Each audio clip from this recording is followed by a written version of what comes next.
สวัสดีครับวันนี้ดูท้องฟ้ายามเย็นครับ สีเหลืองอลามสวยมากเลยครับเมฆวันนี้แต่ฝนไม่ตกนะครับเมฆสวยมันมีฝนฝั่งนี้ครับฝั่งนี้ก็สวยเหมือนกันครับนี่เมฆยามเย็นนะครับทุกคนดูก้อนนี้นี่ว้าวสวยมากเลยสะท้อนแสงเหมือนระเบิดปรมาณูลงยังไงไม่รู้สวยครับเมฆยามเย็น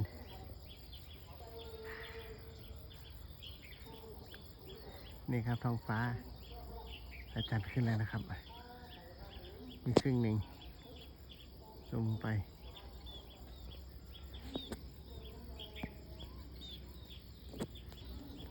ได้แค่นี้